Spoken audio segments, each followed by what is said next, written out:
Alan Mullery wasn't born for praise. He was built for friction, for battles that didn't end with the whistle. He came out of Notting Hill like a clenched fist, raised against doubt, swung at silence. Not a golden boy, not a poster name, but the one who did the dirty work and still got dragged through the dirt. They judged his tackles, questioned his words, tried to turn him into something quieter, something cleaner. But Mullery didn't flinch.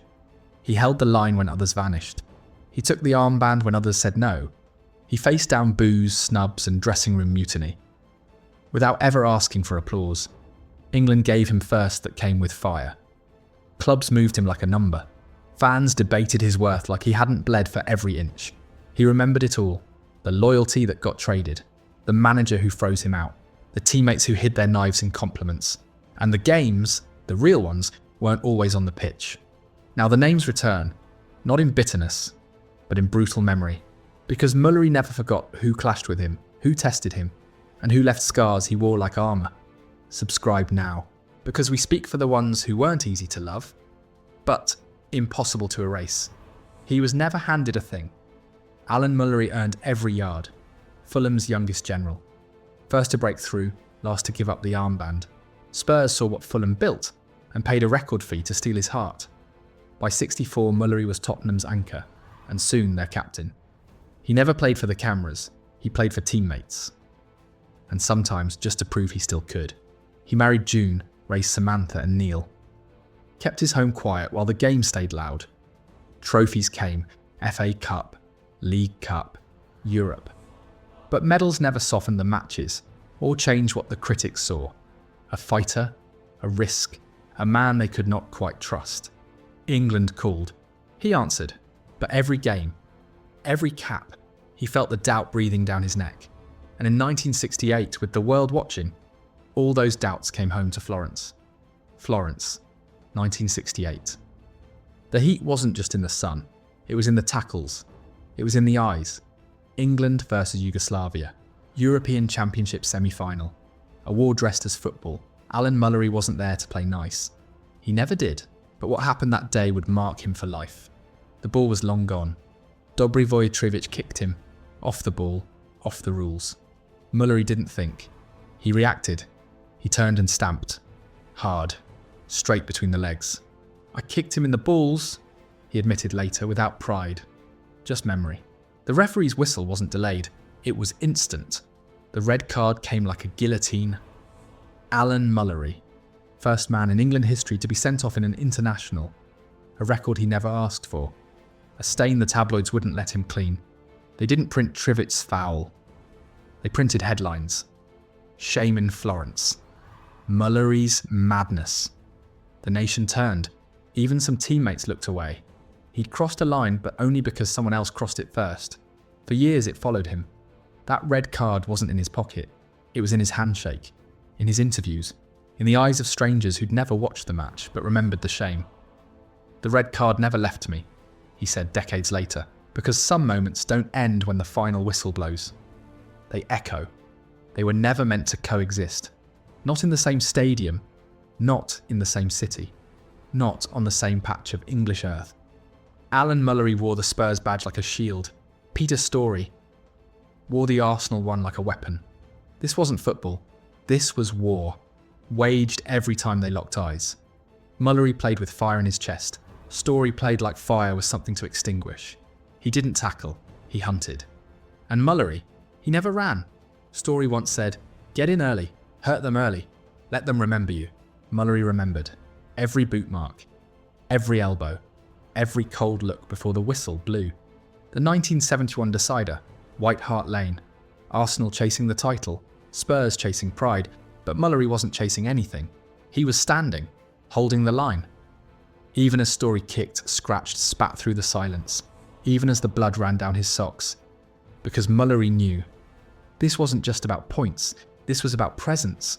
This was about telling North London, "I'm still here, you haven't broken me." And Storey tried. Again and again. He came with steel. But Mullery stood with scars. No handshakes, no forgiveness. No interviews to smooth the edge. Only the quiet rage of two men who never forgot what they did to each other. There are rivalries. And then there's this. The kind where neither man spoke of it again, because they didn't have to. Their bodies remembered, their boots remembered. And North London, it never healed. If Storey was war, Chelsea was chaos. And in that chaos, two names ruled the wreckage.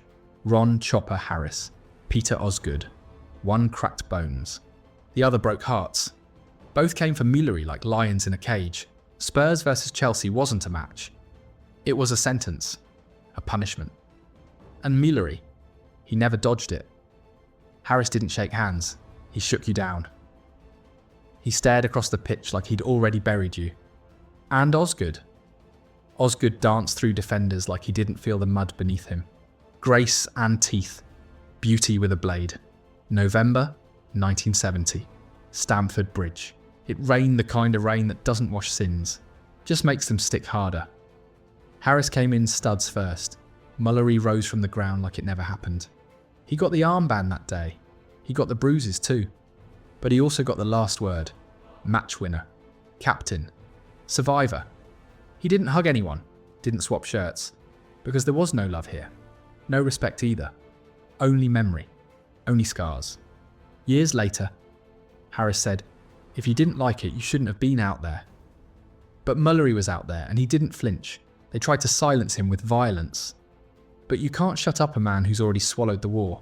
Some men led with words, others with wounds. Billy Bremner led with both, small in frame.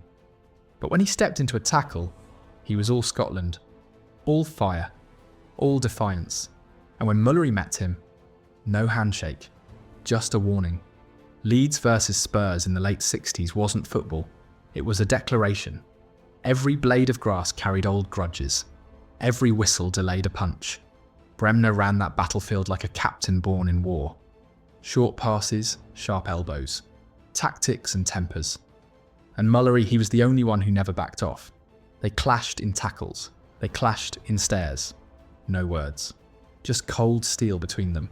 At White Hart Lane, Mullery once whispered to a teammate, "He doesn't talk, he marks you with pain."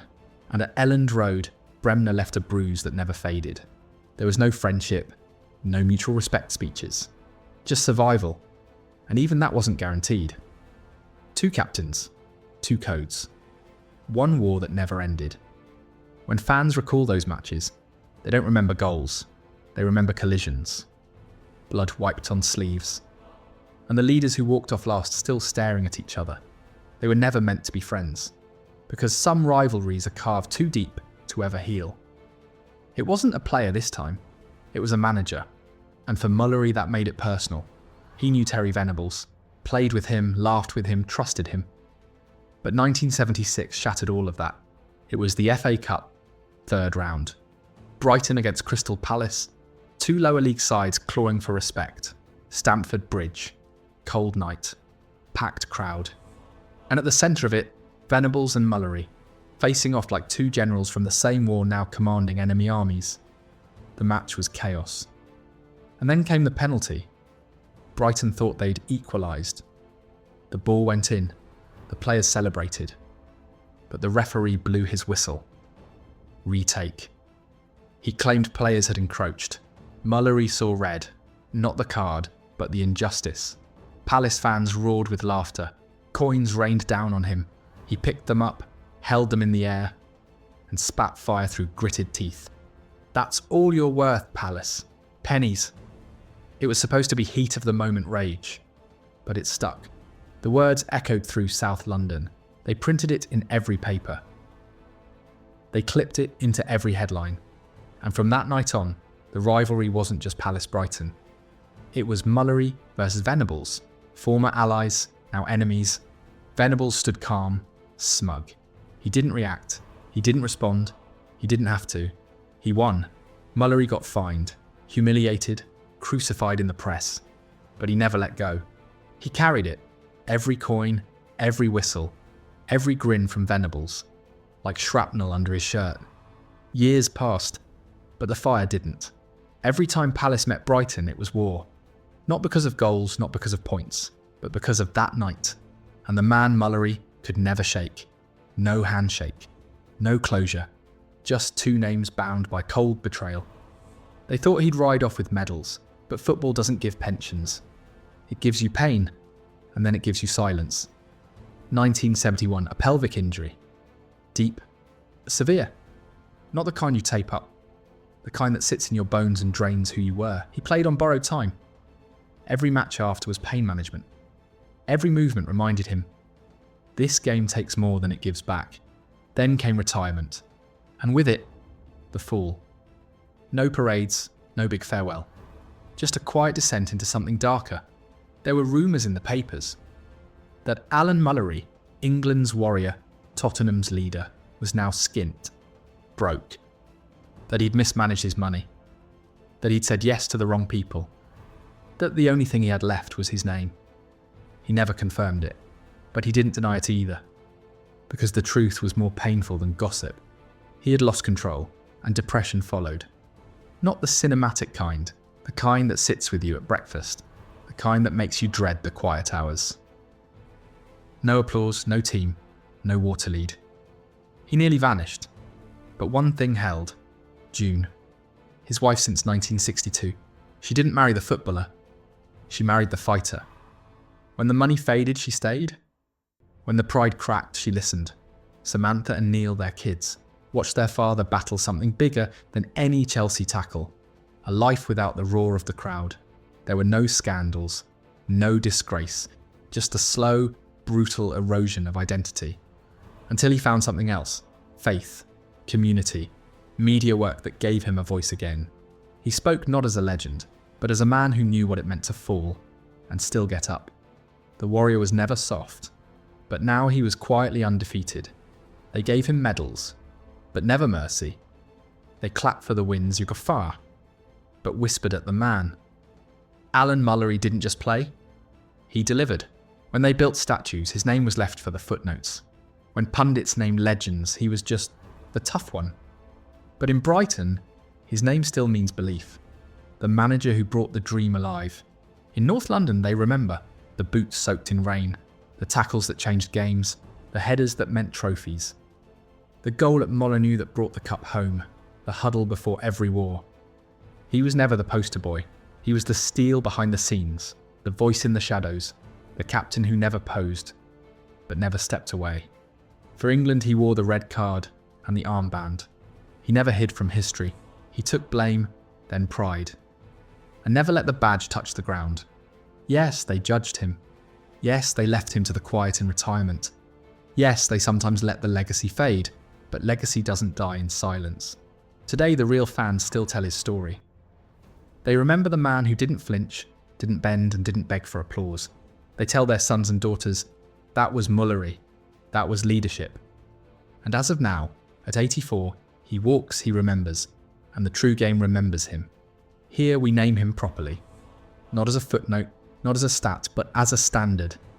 A captain who left it all behind, a fighter they never fully understood, but now finally can't ignore. Subscribe now because history forgets the polished, but it always remembers the bruised, and Alan Mullery, he made damn sure of that.